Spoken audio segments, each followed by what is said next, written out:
ہے یزید نے مجھے خط لکھ کر بھیجا ہے کہ تم یزید کی بیعت قبول کر لو.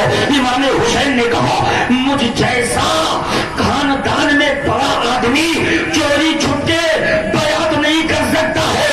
اگر میری بیعت لینی ہے تو بھرے مجمع میں مجھ سے بیعت لی جائے. اور لیکن ایک بات سن لو, یزید ظالم ہے, شرابی ہے, بدکار ہے, اس کو میں اپنا امام نہیں مان سکتا. سبحان اللہ. جب امام حسین نے کہی ولید چپ ہو گیا. مروان بغل سے اٹھا, کہنے لگا حسین اگر تم نے یزید کی بیعت قبول نہیں کیا تمہیں قتل کر دیا جائے گا. امام حسین پلٹ گئے. علی مشکل کشا شیر خدا کے لال تھے, غلط بات سن کے برداشت کرنے والے نہیں تھے. حسین پلٹے, تلوار نکالی, ولید نے ہاتھ جوڑ لیا, کہا امام حسین آپ تشریف لے جائیں. مروان کو ٹھنڈا کیا, امام حسین تشریف لے گئے. مروان نے کہا اے ولید تم نے بڑی غلطی کیا ہے, اگر حسین سے ابھی تم مقابلہ کر لیتے تو بہتر ہوتا. اب امام حسین باہر نکل گئے.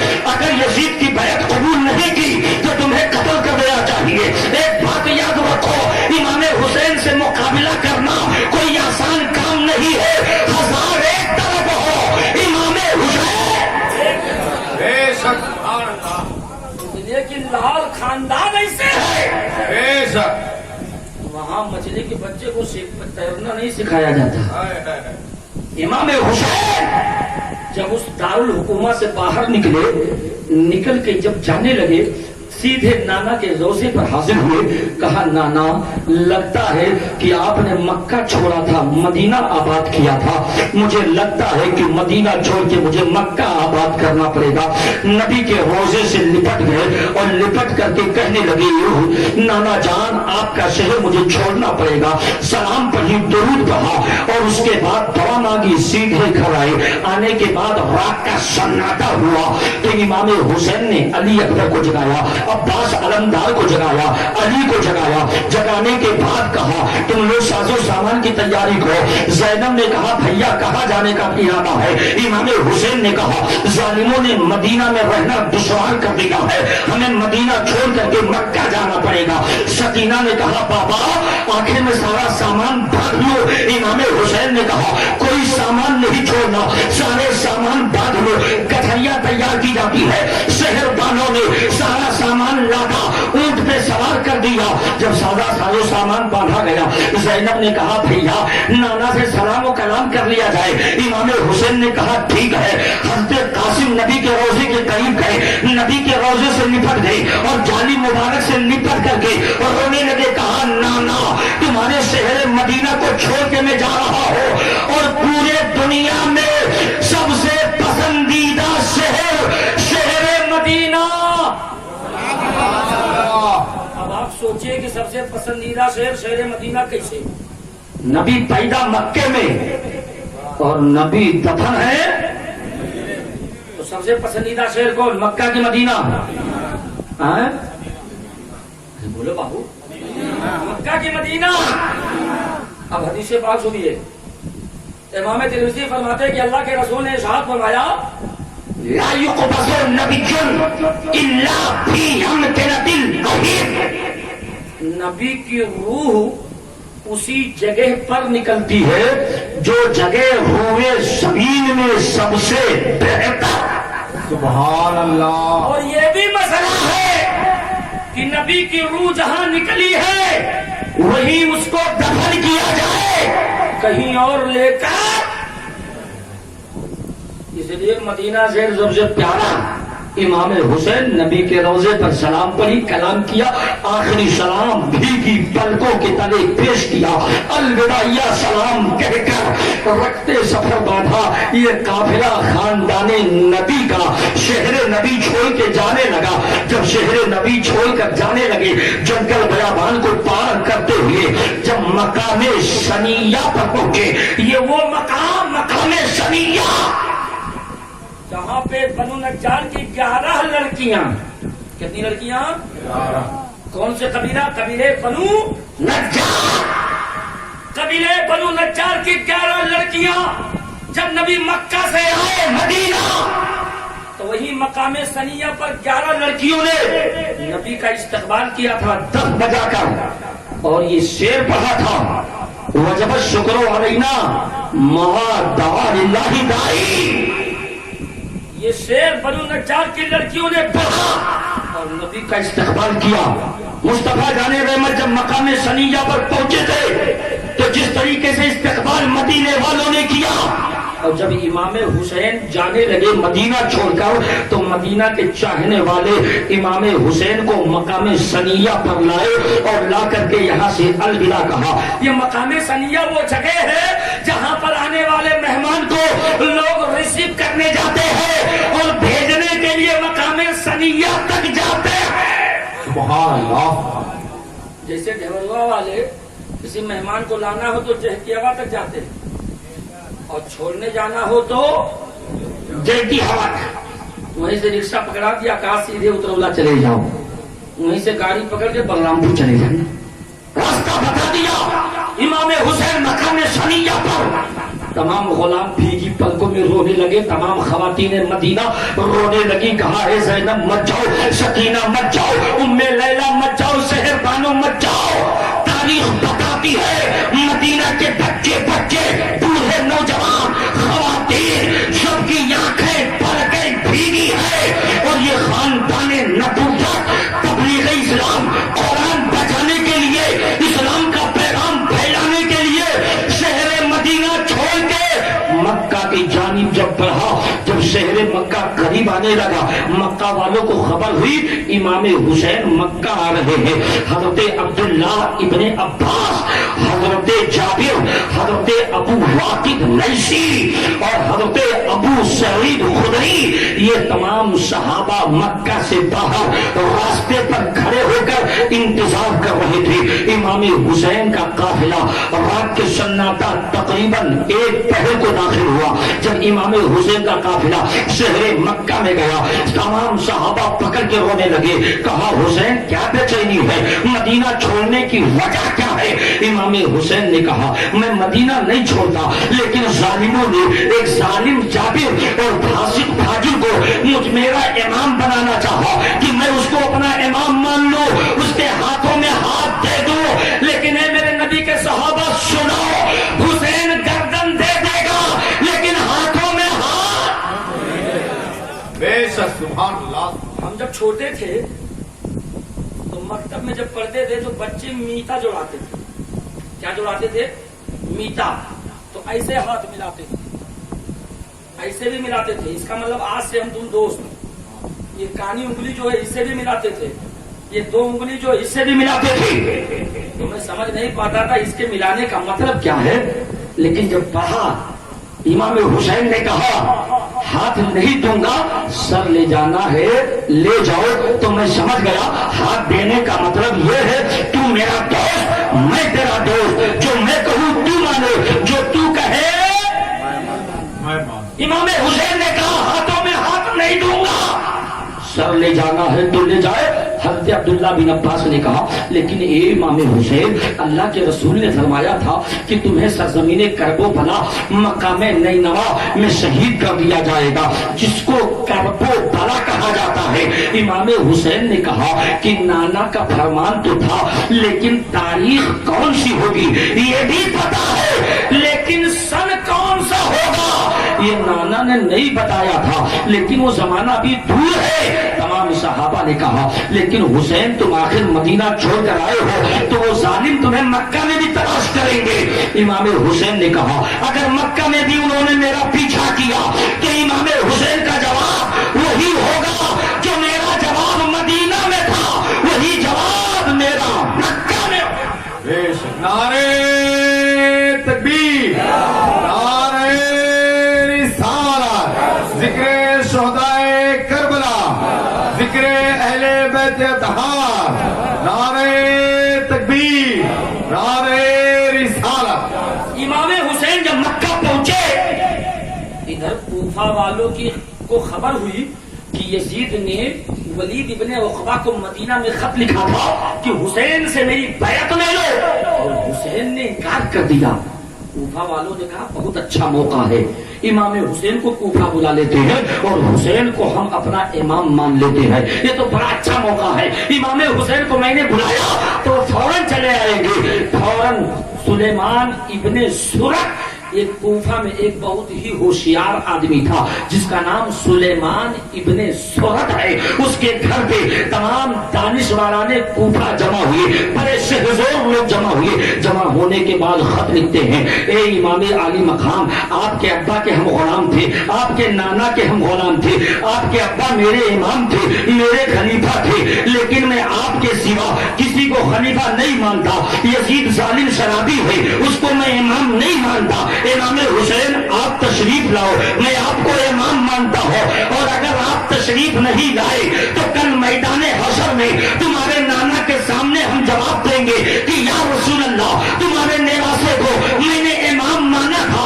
ان کو میں نے دعوت دیا تھا اور بلایا تھا، لیکن حسین ہمارے درمیان نہیں آئے تھے، تو اے حسین تم کیا جواب دو گے؟ یہ کوفہ والوں نے خط لکھا اور خط لکھ کر کے روضہ رسول کی جانب سے یہ امام حسین کی بارگاہ میں کوفہ والوں نے حضرت عبداللہ ابن صبح حمدانی اور عبداللہ ابن دان، یہ دو لوگوں کے ذریعہ کوفہ والوں نے خط بھیجا۔ عبداللہ ابن صبح حمدانی یہ بھی کوفی ہے اور عبداللہ ابن دان یہ بھی کوفی، دونوں کے ہاتھوں خط بھیجا۔ خط آیا روضہ رسول کے قریب سے گزرتا ہوا مکہ المکرمہ پہنچا اور دونوں خط امام حسین کو دیا گیا۔ امام حسین نے خط پڑھا، پڑھنے کے بعد میں اپنے تمام ساتھیوں سے اور نبی کے صحابہ کو بٹھا کر مشورہ لیا، یہ کوفہ والوں کے خط آئے ہیں، آپ کا کیا ارادہ ہے؟ ابن عباس نے کہا امام حسین ہرگز نہیں جانا، آپ جانتے ہو کوفہ والوں کی غداری اور دھوکہ دھڑی مشہور ہے، وہ لومڑی کی طرح ہے، ان کا چہرہ گرگٹ کی طرح ہوتا ہے، جیسا موقع دیکھتے ہیں ویسا رنگ بدل دیتے ہیں، اس لیے کوفہ نہیں جانا۔ امام حسین نے کہا ان لوگوں نے خط لکھا ہے، اگر میں نہیں گیا تو کل میدان حشر میں نانا کے سامنے وہ میری بات بیان کریں گے کہ میں ان کے درمیان نہیں گیا، تو میں کیا جواب نانا کو دوں گا؟ یہ سارے عنوان مضمون خط میں لکھے ہیں۔ امام حسین نے صحابہ سے مشورہ لیا، صحابہ نے کہا مت جاؤ، لیکن 3 دن کا زمانہ گزرا تو 53 خطوط امام حسین کی بارگاہ میں آ گئے۔ آخری خط جو آیا امام حسین کے دربار میں ہانی ابن ہانی کے ہاتھوں اور حضرت سعید ابن عبداللہ حنفی، یہ دونوں حضرات آخری 2 خط لے کر کے آئے، جس خط میں لکھا تھا اے امام حسین، یزید کو میں نے امام کبھی نہیں مانا، تمہارے باپ کو امام مانا تھا، تم میرے امام ہو، اگر تم آتے ہو تب بھی تم میرے امام ہو، نہیں آتے ہو تب بھی تم میرے امام ہو۔ یہ خط لکھ کر کے امام حسین کے پاس جب آیا تقریباً 57 خطوط امام حسین کی بارگاہ میں آ گئے۔ امام حسین نے پڑھا، تمام صحابہ سے مشورہ لیا، سب نے یہی کہا، حضرت جابر نے کہا امام حسین تم کرب و بلا کے راستے سے کوفہ ہرگز نہیں جانا، اس لیے کہ تمہارے نانا کا فرمان تھا، اللہ کے رسول کا فرمان تھا، ان ابنی ھذا یقتل بشاطین فراتے بے موضعین یقال لہ کربلا، کہ یہ میرا لال حسین اس زمین پر شہید کیا جائے گا جس کو کرب و بلا کہتے ہیں۔ اصل میں اس کا نام ہے نینوا، اس زمین کا نام کیا ہے؟ نینوا، لیکن اس زمین کو کرب و بلا کہتے ہیں۔ اس زمین کا نام پڑا ہے 2 لفظوں سے، کربن و بلاؤن۔ کرب مانے مصیبت اور بلا کے مانے تکلیف، اور کربلا کے مانے کیا ہو گئے؟ مصیبت اور تکلیف۔ اس زمین ہی کا نام ہے مصیبت اور تکلیف۔ امام حسین کا بیان ہے کہ جب یہ نام آتا تھا تو میرے جسم کے اندر ایک گرمی لہر دوڑ جاتی تھی اور مصطفیٰ جان رحمت کا چہرہ مجھے یاد آ جاتا تھا۔ اللہ کے رسول کے صحابہ نے کہا حسین ہرگز نہیں جانا، لیکن امام حسین ادھر بھی قدم رکھے تو بھی گرفت ہے، ادھر بھی قدم رکھے تو گرفت ہے، اگر جاتے ہیں تو غداری کریں گے اور نہیں جاتے ہیں تو اسلام کا سیوا طریقہ یہی ہے، جب کوئی اسلام کی دعوت کے لیے بلائے تو جانا ضروری ہے۔ امام حسین نے مسئلہ پیش کیا، تمام صحابہ نے مشورہ دیا، تو امام حسین نے کہا میں تو بہتر یہ سمجھتا ہوں کہ میں نہ جاؤں اور میں اپنے بھتیجے کو بھیج دوں، جو میرے بھائی ہیں ان کو بھیج دو۔ تمام صحابہ نے کہا مشورہ اچھا ہے۔ امام حسین نے اپنے بھائی مسلم کو بلایا جو عقیل کے لڑکے ہیں، مسلم کو بلانے کے بعد کہا میرے بھائی مسلم، میرا مشورہ یہ ہے، یہ کوفہ والوں کے 57 خطوط میرے پاس آئے ہیں، میں چاہتا ہوں کہ آپ کوفہ چلے جائیں اور کوفہ کے حالات کا جائزہ لے لیں، اگر حالات بہتر ہو تو آپ مجھے وہاں سے خط لکھ دیں، اور اگر حالات بہتر نہ ہو تو بھی آپ خط لکھ دیں، تو جیسی صورتحال ہوگی میں ویسا اپنا ارادہ بناؤں گا۔ امام مسلم نے کہا ٹھیک ہے۔ امام مسلم تیار ہو گئے، رختے سفر باندھا، گھوڑے پہ ساز و سامان رکھ دیا اور مسلح رکھ دیا۔ اتنے میں امام مسلم کے 2 بچے، ایک کا نام محمد، ایک کا نام ابراہیم، دونوں بچے دوڑ کر کے آئے اور اب امام مسلم کے پیروں سے چمٹ گئے، کہا بابا ہم بھی چلیں گے۔ امام مسلم نے کہا اے میرے لالو، بڑی لمبی مسافت ہے، چند لاکھ زمینیں ہیں، چٹیل میدان ہے، پانی پینے کے لیے نہیں ملے گا۔ دونوں بچوں نے کہا بابا ہم بھی چلیں گے، اگر آپ پیاسے رہیں گے ہم بھی پیاسے رہیں گے۔ امام مسلم نے بھی نکال کیا، دونوں بچے دوڑ کر امام حسین کے پاس آئے اور کہا اے چچا، بابا مسلم سے کہہ دو کہ مجھے دونوں کو بھی لے کر چلے۔ امام حسین نے کہا بچوں لمبی مسافت ہے، تم دونوں کہاں جاؤ گے؟ امام حسین نے بچوں نے کہا اے بابا، اے امام حسین، اے میرے چچا، میں بابا کے ساتھ جاؤں گا چاہے مجھے پیدل جانا پڑے۔ امام حسین نے مسلم سے کہا اے میرے بھائی مسلم، دونوں بچوں کو لے کر چلے جاؤ۔ امام مسلم نے دونوں بچوں کو تیار کیا، تیار کر کے پیچھے اونٹ پہ سوار کیا اور سنگلاخ زمین سے چلتے رہے، مقام کوہ ذی حسم پہنچے۔ وہاں اتر کے امام مسلم نے 2 رکعت نماز پڑھنا چاہیے، مصلی بچھا دیا۔ امام مسلم نماز کے لیے کھڑے ہوئے، دونوں بچے بھی وضو کر کے اپنے باپ کے پیچھے کھڑے ہو گئے، 2 رکعت نماز پڑھا اور مقام ثعلبیہ ہوتے ہوئے دونوں بچے چلتے رہے۔ نماز کا وقت آیا، نماز پڑھی، کھانے کا وقت آیا تو ستو نکالا، روٹی نکالا، کھجور نکالا، کھا لیا، راستہ چلتے رہے۔ مقام قادسیہ کے واسطے سے امام مسلم سرزمین کوفہ پہنچے۔ جب سرزمین کوفہ امام مسلم پہنچے تو مختار سقفی کا گھر تھا۔ امام مسلم کوفہ میں مختار سقفی کے گھر پہ قیام کرتے ہیں، دونوں بچے بھی مختار سقفی کے گھر پہ ہیں۔ جب مختار سقفی کے گھر پہ آپ ٹھہرے تو ایک ہفتے کے اندر 12,000 کوفیوں نے امام مسلم کے ہاتھ پر امام حسین کی بیعت کیا اور امام حسین کو اپنا امام مانا۔ جب یہ صورت امام مسلم نے دیکھی فوراً خط لکھا، کہا اے میرے امام حسین، معاملہ تو بڑا اچھا ہے، آپ جلدی سے تشریف لے آئے، بڑے حالات اچھے ہیں۔ امام مسلم نے خط لکھ دیا۔ ادھر امام مسلم ابن یقین جب مختار سقفی کے گھر پہ تھے اور اس وقت کوفہ کا جو حاکم تھا وہ صحابی رسول نعمان ابن بشیر، کیا نام تھا؟ نعمان ابن بشیر، اولاد رسول محب اہل بیت، منبر پہ کھڑے ہوئے۔ کھڑے ہونے کے بعد میں نرم لفظوں میں کہا اے کوفہ والو، تم نے یزید کے خلاف امام حسین کی بیعت کی ہے، تم لوگ ایسا ہرگز نہ کرو۔ اتنی بات کہہ کر نعمان بن بشیر بیٹھ گئے۔ یہ ساری باتیں مجمع میں بیٹھا یزید کا ایک چاپلوس تھا جس کا نام مسلم ابن عمر باہری، عمارہ ابن عقبہ، یہ لوگ بیٹھے مجمع میں سن رہے تھے۔